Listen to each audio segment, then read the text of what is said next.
Topic है class 12th chapter 8 का। इस टॉपिक का नाम है एलर्जी। तो जानते हैं कि एलर्जी क्या होता है। एलर्जी क्या होता है? तो बेटा एलर्जी एक hyper sensitive exaggerated immune response है जो हमारी बॉडी डेवलप करती है किसी मॉलिक्यूल के लिए, जिस मॉलिक्यूल को हम लोग एलर्जन कहेंगे। तो एलर्जन कुछ भी हो सकता है, dust, pollen grains, mites, moulds, animal fur, animal dander, कोई भी एलर्जन के तौर पे रोल प्ले कर सकता है। तो किसी एलर्जन के लिए हमारी बॉडी द्वारा प्रोड्यूस किया गया एक hyper sensitive exaggerated immune response allergy कहलाएगा। ठीक है, तो मैं यहाँ पे लिख दे रहा हूँ कि एलर्जी इज, अच्छा एलर्जी का दूसरा नाम हाइपर सेंसिटिविटी भी है बेटा। एलर्जी को हम लोग हाइपर सेंसिटिविटी के नाम से भी जानते हैं, हाइपर सेंसिटिविटी के नाम से भी जानते हैं। तो क्या होता है हाइपर सेंसिटिविटी बेटा? तो इसकी डेफिनेशन कुछ इस तरीके से है कि it is a exaggerated immune response. Exaggerated का मतलब काफ़ी इंटेंस टाइप का immune response developed by our body against any foreign molecule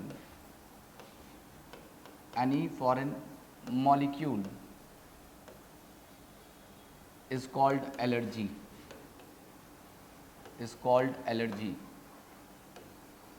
अब इसमें बात आ जाती है कि एलर्जन कौन होते हैं। तो एलर्जन की डेफिनेशन कुछ इस प्रकार है कि allergens are those molecules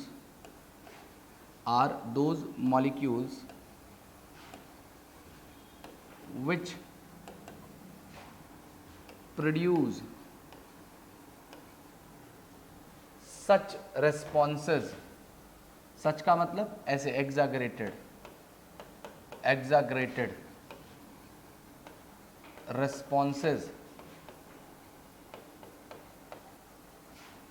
in our body, हमारी बॉडी में जो रेस्पॉन्सेस प्रोड्यूस किए जिन मॉलिक्यूल के लिए किए गए उन्हें बेटा हम लोग एलर्जन कहते हैं। तो एलर्जन के एग्जाम्पल्स हैं जैसे डस्ट,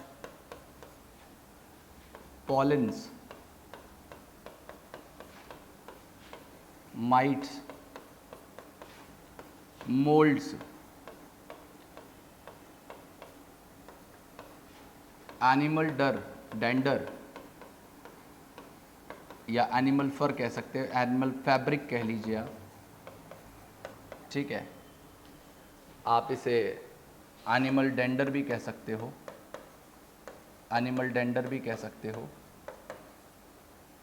ठीक है, डेंडर। इन सब चीज़ों के लिए बेटा रिस्पॉन्स आता है और ये सारे मॉलिक्यूल्स बेसिकली एलर्जेंस हैं। अब बात ये है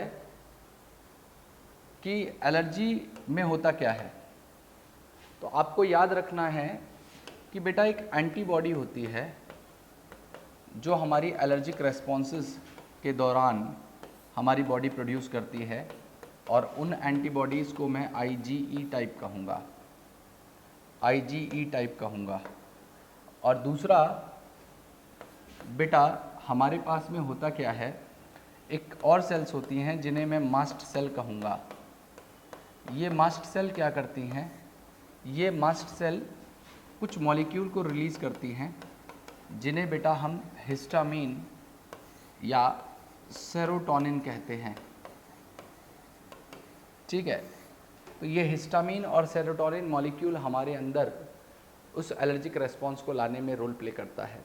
मतलब कहने का ये है कि हिस्टामीन किस तरीके से एक्ट करेगा तो हिस्टामिन का एक्शन समझिए बेटा आप। देखिए हिस्टामिन करता क्या है, ये ब्लड वेसल्स के पास में जो भी हमारी ब्लड वेसल्स हैं या ब्लड कैपिलरीज हैं उनका डायलेशन करवा देता है, उनका डायलेशन करवा देता है। डायलेशन होने से क्या होगा कि जैसे ये ब्लड वेसल थी, इसका ल्यूमन इतना था, अब इसका डायलेशन हुआ तो ये डायलेट होके बेटा इतनी बड़ी हो गई।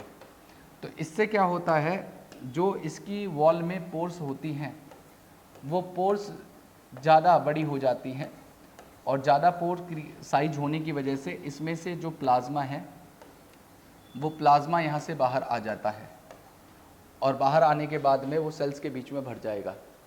ठीक है, तो जिससे ब्लड वॉल्यूम बेसिकली क्या होता है, कम हो जाता है। ऐसा होने से प्लाज्मा यहाँ से निकल जाने के कारण ब्लड वॉल्यूम, ठीक है, ब्लड वॉल्यूम रिड्यूस हो जाता है, रिड्यूस हो जाता है। और अभी मैं आपको जब इसके टाइप बताऊंगा तो बताऊंगा कि एक ऐसी भी कंडीशन है जहाँ पे बहुत एक्सट्रीम सीवियरिटी कॉज होती है, तो उस सीवियरिटी की भी बात करेंगे हम लोग, उस सीवियरिटी की भी बात करेंगे।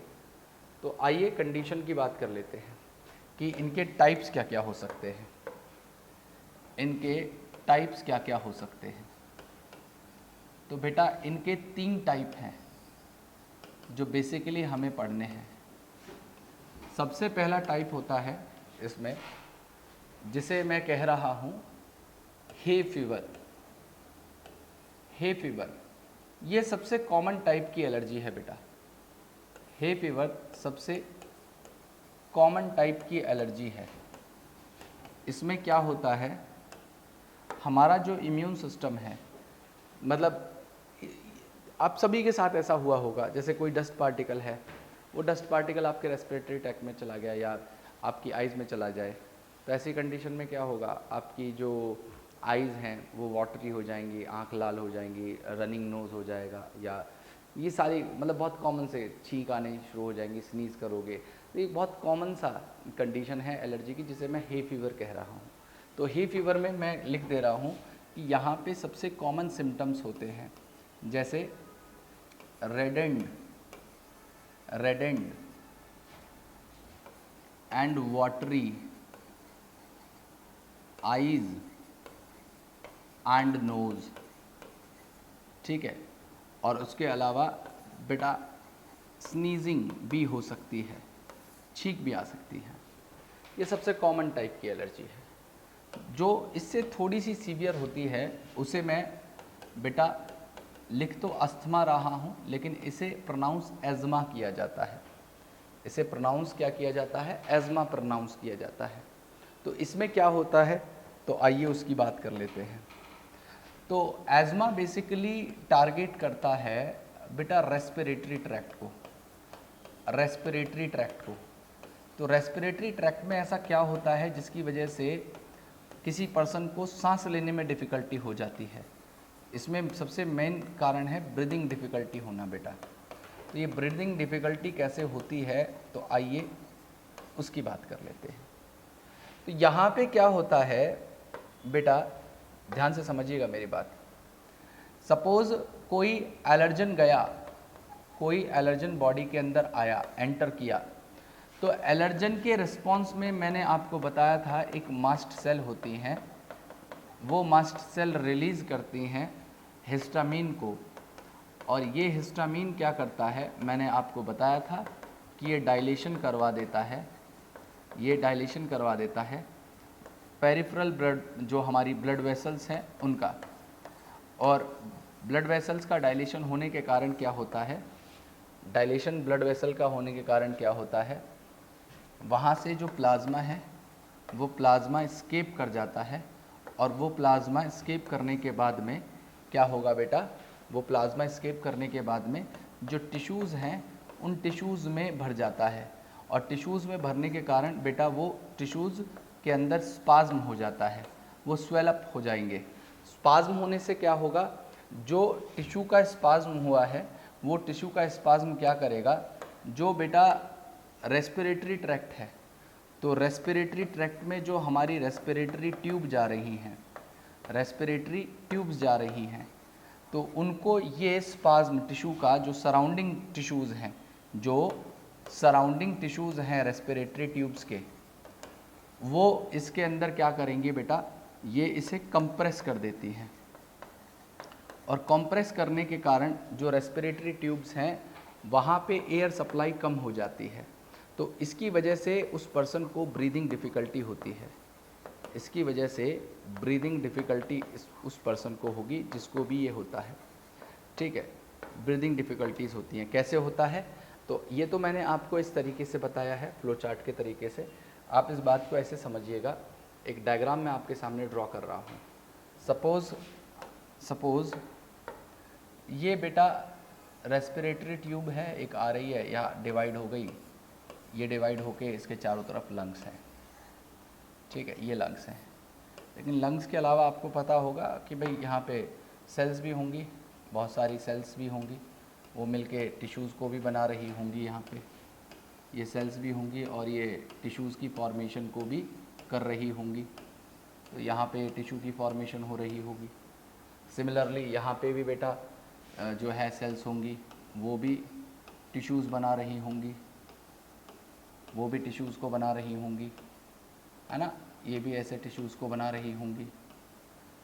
तो अब होता क्या है, इनके बीच में से भी ब्लड वेसल पास कर रही होगी, ये भी आपको पता है। ब्लड वेसल यहाँ से इनके बीच में से भी जा रही होगी, ऐसे करके नेटवर्क यहाँ पे भी ब्लड वेसल्स का होगा। यहाँ से भी ऐसे ही सिमिलरली ब्लड वेसल्स जा रही होंगी। इसी तरीके से सेल्स यहाँ पे भी होंगी, यहाँ पे भी सेल्स होंगी। ये चारों तरफ इसके सेल ही हैं, टिश्यूज़ ही हैं, तो ये टिश्यूज़ चारों तरफ प्रेजेंट होंगे। सिमिलरली यहाँ से भी ब्लड वेसल्स पास हो रही होंगी, ब्लड वेसल्स यहाँ से पास हो रही होंगी। तो अब क्या होगा कि यहाँ पे इनके बीच में, मतलब जब हिस्टामीन आएगा तो वो ब्लड वेसल्स के ऊपर एक्ट करेगा और वहाँ पे डायलेशन करवाएगा, जिसकी वजह से क्या होगा, पेरिफेरल ब्लड जो वेसल्स हैं उन ब्लड वेसल्स से प्लाज्मा निकलेगा और प्लाज्मा जाके इन टिश्यूज़ के अंदर भरना शुरू हो जाएगा।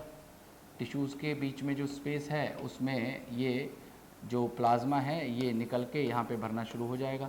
तो अब सपोज़ करिए जो टिश्यू यहाँ पे प्रेजेंट है, जिसके अंदर ये प्लाज्मा भर जा रहा है, मतलब आप इसको ऐसे समझिए कि यहाँ पे बहुत सारी, ये एक टिश्यू था, इसमें बहुत सारी सेल्स थी इस तरीके से बहुत सारी सेल्स थी, और इसमें आपका प्लाज्मा आके धीरे धीरे इसमें भरना शुरू हुआ। तो क्या होगा, ये साइज़ में इंक्रीज़ होगी, नहीं होगी।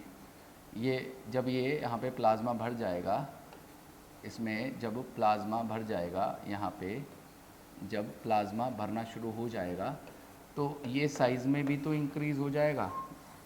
ये टिश्यू के बीच में प्लाज्मा भरने के कारण ये साइज़ में क्या होगा, ये इंक्रीज़ हो जाएगा। तो सिमिलरली यहाँ पे भी जो टिश्यूज़ हैं जो इसको सराउंड कर रहे हैं, ये सराउंडिंग टिश्यूज़ भी तो, इनके अंदर भी तो स्पाज्म होगा। अब स्पाज्म होने के कारण क्या होगा, ये बेटा क्या करेंगे, इसको कंप्रेस करेंगे। जो रेस्पिरेटरी ट्यूब हैं, जो हमारी रेस्पिरेटरी ट्यूब हैं, उनको ये कंप्रेस करना शुरू करेगा। ये स्पाज्म, ये कंप्रेस होना शुरू हो जाएगा। यहाँ पे भी ये कंप्रेस होना शुरू हो जाएगा। ठीक है, ये कंप्रेस होना शुरू हो जाएगा। तो कंप्रेस होने के कारण क्या होगा, ये साइज में डिक्रीज़ हो जाएगी रेस्पिरेटरी ट्यूब। कंप्रेस होने के कारण क्या होगा, ये साइज में डिक्रीज़ हो जाएगी। ठीक है, साइज़ में ये छोटी हो जाएगी। तो उसकी वजह से क्या होगा, जो एयर का पैसेज था, जो पहले काफ़ी ब्रॉड था, वो अब बहुत नैरो हो गया। तो इसके अंदर से जो एयर की सप्लाई है वो भी कम हो जाएगी बेटा, वो भी लिमिटेड हो जाएगी। और एयर की सप्लाई लिमिटेड होने के कारण उस पर्सन को क्या होगा, ब्रीदिंग डिफ़िकल्टी होने लग जाती है। और साथ साथ एक चीज़ और होगी बेटा, यहाँ पे म्यूकस का प्रोडक्शन और हो जाता है, यहाँ पे म्यूकस का प्रोडक्शन और हो जाता है इसकी वॉल की चारों तरफ। तो इसकी वजह से क्या होगा, एयर सप्लाई कम हो जाएगी, जिसकी वजह से उस पर्सन को क्या होगी बेटा, वीजिंग होगी। मतलब उसको वो बिल्कुल सांस लेने के लिए काफ़ी स्ट्रगल कर रहा होगा पर्सन, काफ़ी उसको ना ब्रीदिंग डिफ़िकल्टी हो रही होगी। वो बिल्कुल आप समझ सकते हैं कि आपने देखा भी होगा सांस ना आने पे इंसान कैसी हरकतें करता है, तो उस चीज़ को वीजिंग कहते हैं। तो वीजिंग होगा, या आप कहेंगे उस कंडीशन को ब्रीदिंग डिफ़िकल्टी हो जाएगी बेटा, ब्रीदिंग डिफ़िकल्टी होगी, ठीक है, ब्रीदिंग डिफ़िकल्टी होगी। अब ब्रीदिंग डिफ़िकल्टी हो तो गई, अब इस चीज़ को कैसे सही किया जा सकता है? तो बेटा कुछ ड्रग्स हैं, जैसे एक मॉलिक्यूल होता है जिसे मैं एंटीहिस्टामीन कह दे रहा हूँ, जिसे मैं एंटीहिस्टामीन कह दे रहा हूँ।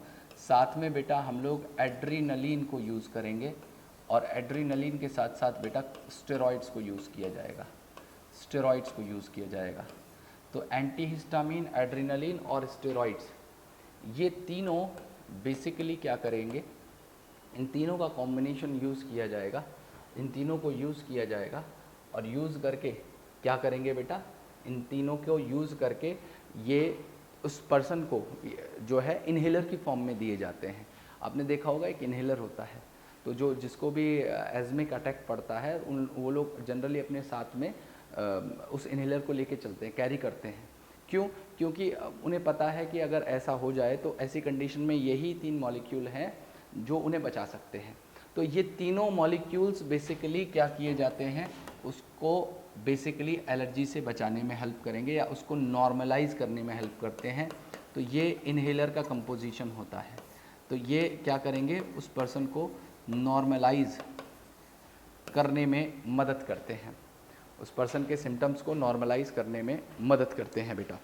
अब आगे की बात कुछ ऐसी है कि एक तो मैंने आपको बताया है फीवर, दूसरा बताया मैंने अज़मा, तीसरा होता है सबसे सीवियर कंडीशन होती है, उसे बेटा हम लोग एनाफाइलेक्टिक शॉक कहते हैं। जो सबसे सीवियर कंडीशन होती है इसमें, उस कंडीशन को हम लोग कहते हैं एनाफाइलेक्टिक शॉक। तो आइए एनाफाइलेक्टिक शॉक की बात कर लेते हैं कि एनाफाइलेक्टिक शॉक क्या होता है।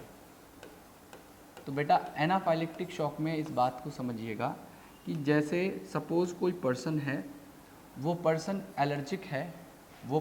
एलर्जिक है किसी एंटीबायोटिक या किसी पेनिसिलिन मॉलिक्यूल से, ठीक है। तो ये सबसे एक चीज़ और याद रखना है, ये सबसे ज़्यादा सीवियर, मोस्ट सीवियर कंडीशन है, एनाफाइलेक्टिक शॉक सबसे ज़्यादा सीवियर कंडीशन है। तो ये पेनिसिलिन क्या करेगा, ये पेनिसिलिन उसके बेसिकली पहले जाएगा। तो ये पेनिसिलिन बेसिकली एक एलर्जन है, तो एलर्जन है, तो एलर्जन के लिए आपको पता ही है कि मास्ट सेलेक्ट करेंगी ही करेंगी। मास्ट सेलेक्ट करेंगी तो भैया आगे चल के ये क्या करवाएंगी, डायलेशन करवाएंगी ही करवाएंगी, ठीक है। किसका करवाएंगी डायलेशन बेटा, ब्लड वेसल का डायलेशन होगा। अब ब्लड वेसल का डायलेशन होगा तो आगे चल के क्या होगा, डायलेशन होने के बाद में वहाँ से बहुत सारा प्लाज्मा एस्केप होगा, प्लाज्मा वहाँ से रिलीज़ हो जाएगा, किसमें से, ब्लड में से प्लाज्मा वहाँ से जो है रिलीज़ हो जाएगा, जिसकी वजह से ब्लड का वॉल्यूम क्या होगा, ब्लड का वॉल्यूम बहुत कम हो जाएगा, ब्लड का वॉल्यूम बहुत कम हो जाएगा। और ब्लड का वॉल्यूम कम होने के कारण, ब्लड का वॉल्यूम कम होने के कारण क्या होगा बेटा, वो पर्सन अनकॉन्शियस हो जाएगा थोड़े ही टाइम में, वो पर्सन अनकॉन्शियस हो जाएगा, ठीक है। और उसको अगर प्रॉपर ट्रीट नहीं किया गया तो उसकी कुछ घंटों में, विद इन फ्यू टाइम, ठीक है, फ्यू मिनट्स टू आवर ऐसे लिख दीजिएगा, कुछ मिनट से लेके घंटों में उसकी डेथ हो जाएगी। क्यों? क्योंकि ब्लड वॉल्यूम कम हो गया तो अब ब्लड प्रेशर भी उसका डिक्रीज़ करेगा ही करेगा, बहुत ज़्यादा लो हो जाएगा। और आप सपोज़ करो ब्लड के अंदर मेन कंपोजिशन जो प्लाज्मा था, उस प्लाज्मा वो वहाँ से एस्केप हो चुका है। तो अब ऐसी कंडीशन में प्लाज्मा जब एस्केप हो जाएगा तो क्या होगा बेटा, ब्लड की जो फ्लूइडिटी है वो अफेक्ट होगी। तो ऐसा ब्लड जिसमें जो विस्कस हो, जो थिक हो, वो हमारी ब्लड वेसल में इजीली फ्लो नहीं कर सकता, और ना ही हमारा हार्ट उसे जो है पंप कर पाएगा, जिसकी वजह से उस पर्सन की डेथ हो जाएगी। तो ये सबसे सीवियर कंडीशन है जो कुछ मिनट से घंटों के बीच में ही उस पर्सन की जो है डेथ कॉज करवा देगा, ठीक है। तो ये एनाफाइलेक्टिक शॉक होता है। अब हम लोग आगे की बात ये करते हैं, आगे की बात ऐसे करते हैं कि बेटा ध्यान से समझिएगा, यहाँ पे अगली कंडीशन कुछ इस प्रकार है कि मैंने आपको बता तो दिया कि भाई ट्रीटमेंट कैसे हो सकता है। तो ट्रीटमेंट हम लोग 3 मॉलिक्यूल एंटीहिस्टामीन,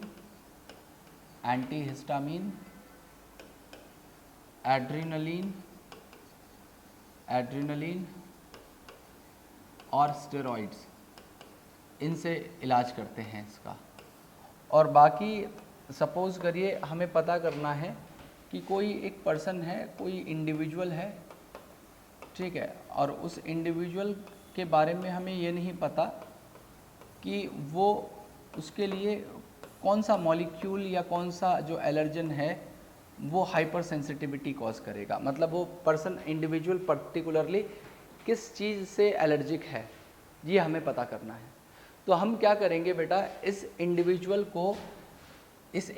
को जिसके अंदर हमें ये पता करना हो कि ये किस एलर्जन से पर्टिकुलरली एलर्जिक है, तो हम बेसिकली क्या करते हैं, उसके अंदर या तो उस पर्सन को एक्सपोज करवा देते हैं या हम क्या करेंगे, उसके अंदर इंजेक्ट कर देते हैं किसको, एलर्जन को।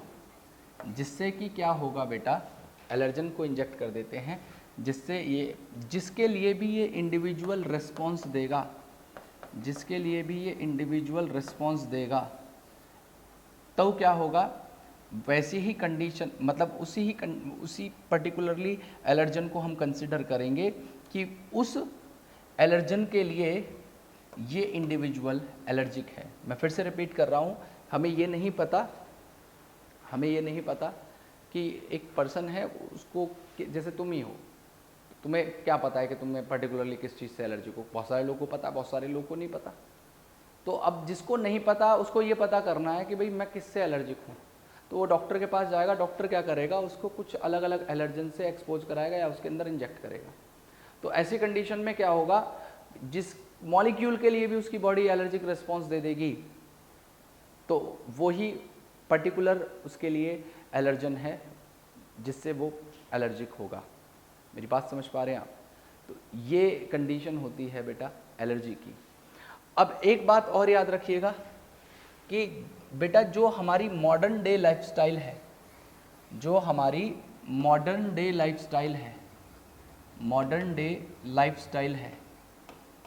ये हमें ज़्यादा सेंसिटिव बना रही है, ठीक है, ये अलग अलग तरीके के एलर्जिक रेस्पॉन्सेस के लिए। मतलब कहने का ये है कि जितना ज़्यादा हम लोग कोशिश करेंगे, ज़्यादा एक्सट्रीम हाइजीनिक कंडीशन, देखिए हाइजीनिक रहना एक अच्छी बात है ना, मैं ये कह रहा हूँ कि भाई पॉल्यूशन फ्री एरिया में रहना भी अच्छी बात है, लेकिन अगर आप नॉर्मल एयर की जगह आप बहुत ज़्यादा प्योरीफाइड एयर जो है, अपने घर में आजकल देखा होगा प्योरीफायर्स लग चुके हैं, तो एयर भी आ रही है तो बिल्कुल डस्ट फ्री है ना, बिल्कुल एक्सट्रीम हाइजीनिक कंडीशन है, बच्चे रह रहे हैं तो बिल्कुल एयर कंडीशन जो है एनवायरनमेंट है। अब सपोज़ करो ऐसे बच्चे कभी एक्सट्रीम कंडीशन में या उनको एक्सीडेंटली कभी ऐसी जगह पे रुकना पड़ जाए जहाँ पे डस्ट उड़ रही हो या फिर कुछ इस तरीके का हो, तो वहाँ पे क्या होगा, उसकी बॉडी इस तरीके के रिस्पॉन्सेस अपने आप पैदा करेगी। क्योंकि वो एक्सपोज्ड ही नहीं है ऐसे मॉलिक्यूल से। तो जितना ज़्यादा हम लोग इम्यून सिस्टम को अलग अलग मॉलिक्यूल से एक्सपोज कराते हैं, उतना ही ज़्यादा हमारा इम्यून सिस्टम स्ट्रांग होता चला जाता है, रोबस्ट होता चला जाता है। तो मॉडर्न डे लाइफस्टाइल ज़्यादा सेंसिटिव बना रही है लोगों को इन